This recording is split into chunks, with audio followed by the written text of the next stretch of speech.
Zimbabwe, le chef de l'opposition Nelson Chamisa refuse toujours de reconnaître la victoire du président Mnangagwa lors des récentes élections. Il entend se faire symboliquement investir président légitime du pays. L'Éthiopie et l'Érythrée ont rouvert ce mardi 2 postes frontières fermés depuis 20 ans. Les 2 pays voisins de la Corne de l'Afrique marquent ainsi une nouvelle étape symbolique dans leur spectaculaire réconciliation. Et puis, comment assurer une gestion efficace de prise de décision de la COP8 de la Convention cadre de la lutte anti-tabac? La question est au cœur d'une rencontre à Lomé des points focaux de la lutte en Afrique. On en parle dans cette édition.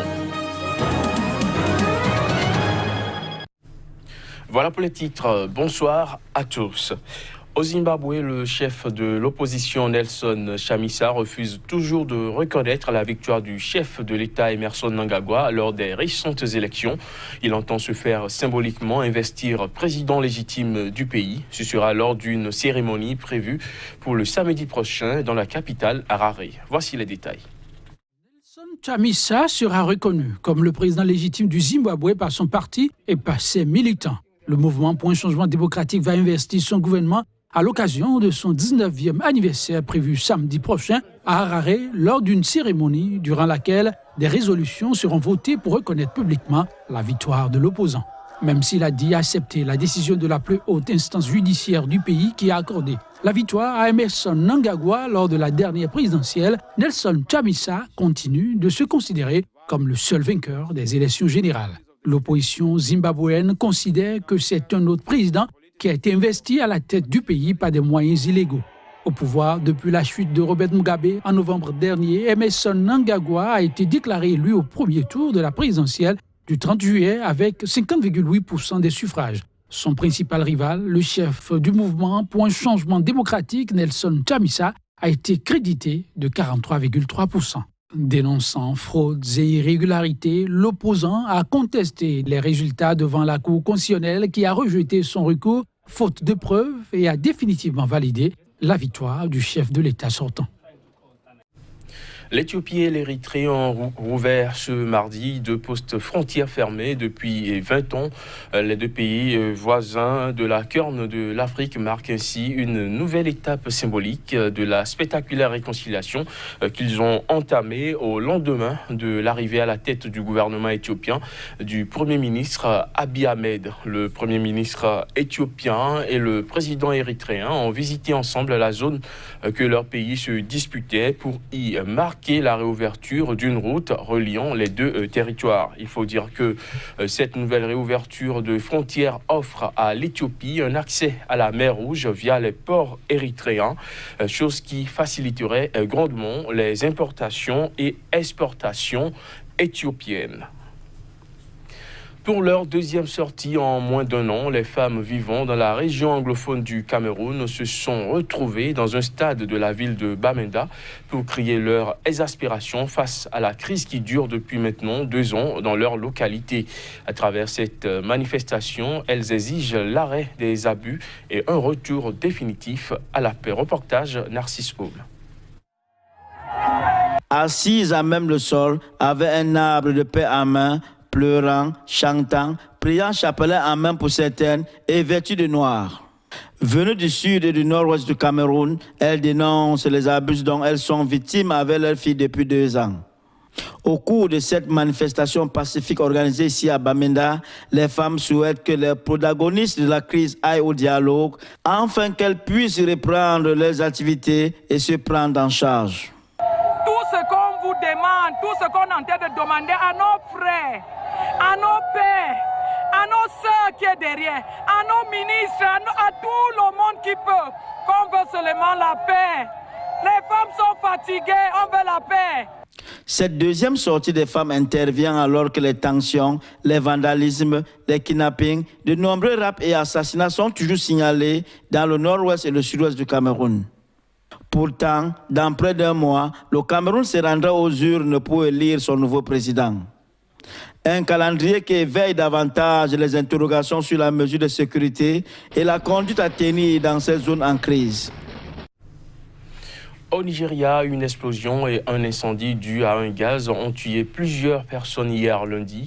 L'information a été officiellement confirmée par la présidence du pays qui n'a toutefois pas fourni de bilan précis. Des précisions à travers cet élément.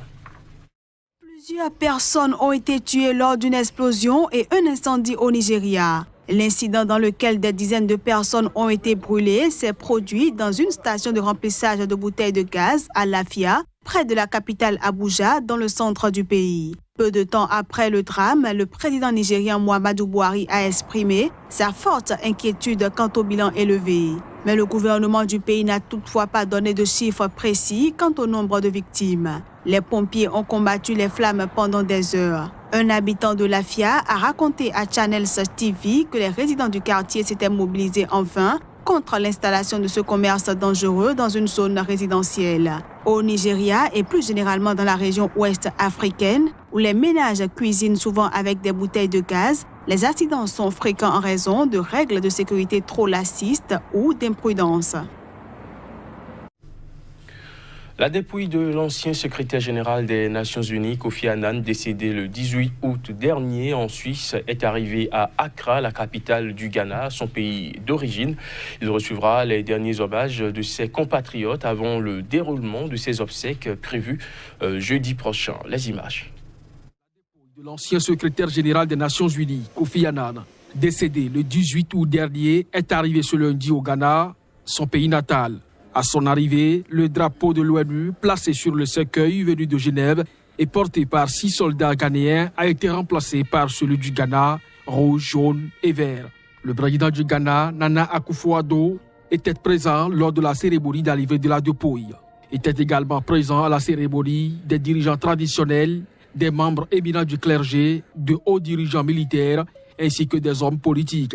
De nombreuses personnalités du monde entier sont attendues jeudi pour les obsèques nationales. Le diplomate et prix Nobel de la paix, premier dirigeant de l'ONU issu de l'Afrique subsaharienne, Kofi Annan, qui résidait en Suisse, sera enterré dans le nouveau cimetière militaire d'Accra, la capitale du petit pays d'Afrique de l'Ouest, l'endroit le plus approprié pour accueillir feu Kofi Annan.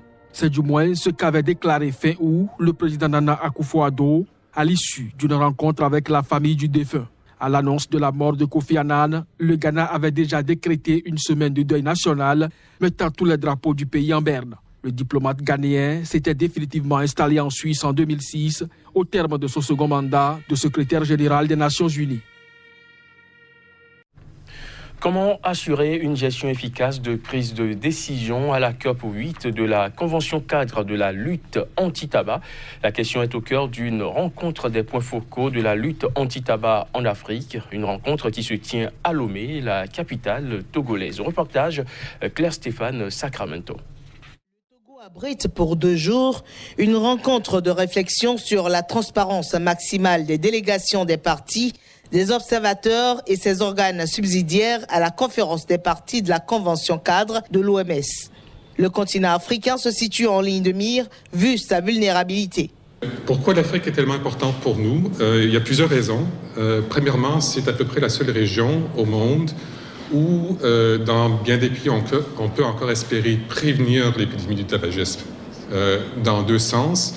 Dans le sens, premièrement, qu'il y a des pays en Afrique où le pourcentage de fumeurs est encore relativement bas, mais où il commence à monter. Et prévenir, évidemment, vaut mieux que guérir dans ces cas-là. Et deuxièmement, parce que l'épidémie du tabagisme a commencé plus tôt en Europe, en Amérique du Nord qu'ailleurs, on n'a pas vu encore en Afrique, au même point que dans les pays riches, la montée de la mortalité attribuable au tabagisme.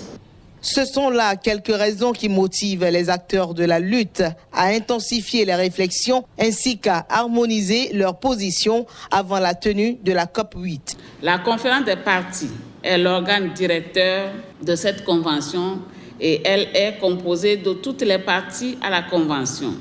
Elle examine régulièrement l'application de la convention et prend les décisions nécessaires pour en promouvoir la mise en œuvre efficace.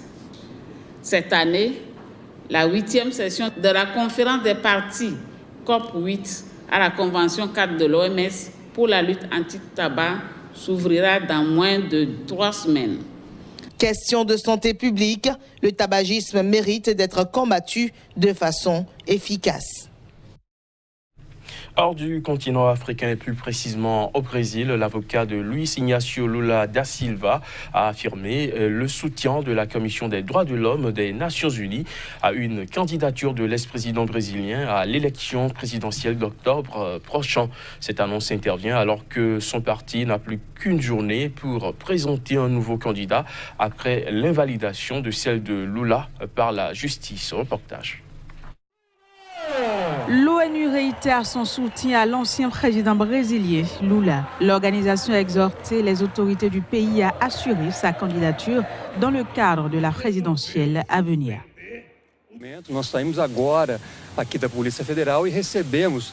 Nous sommes en ce moment en train de quitter la police fédérale et nous venons de recevoir sur notre téléphone cette nouvelle décision du comité général de l'ONU réaffirmant, je répète, que la candidature de l'ancien président Lula doit être assurée par toutes les autorités brésiliennes, à la fois judiciaires, législatives et exécutives. Donc nous allons porter cette nouvelle décision à la connaissance de la Cour suprême fédérale, requérant que soit appliquée cette nouvelle décision du Comité des droits de l'ONU. A essa nova decisão do Comitê de Direitos Humanos da ONU. La candidature de Lula a été invalidée au nom de la loi de Ficha-Limpa qui interdit à toute personne condamnée en deuxième instance de se présenter à un mandat électif. Celui qui avait quitté le pouvoir avec un taux record de 87% d'avis favorables a été accusé d'avoir reçu en pot de vin d'une entreprise du BTP un triplex dans une station balnéaire en échange de faveurs dans l'attribution de marchés publics. Aux États-Unis, le conseiller à la sécurité nationale de la Maison-Blanche a jugé illégitime la Cour pénale internationale. Il a fait cette déclaration lors d'un discours qu'il a prononcé à Washington. On l'écoute. Les États-Unis utiliseront tous les moyens nécessaires pour protéger nos citoyens et ceux de nos alliés contre toute poursuite injuste de cette Cour illégitime. Nous ne coopérons pas avec la CPI. Nous ne lui fournirons pas d'assistance et nous n'intégrerons certainement pas la CPI.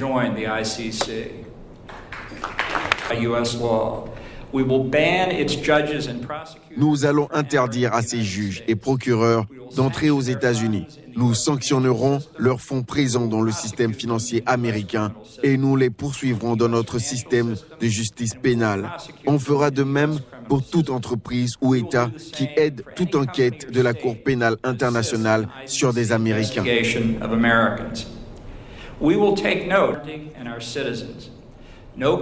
Aucune commission de pays étrangers ne nous dira comment gouverner et défendre notre liberté. Nous nous battrons pour notre constitution à l'étranger, comme on le fait à la maison, et comme toujours, dans chaque décision que l'on prend, nous mettrons les intérêts du peuple américain d'abord. Fin de cette édition, merci de l'avoir suivi.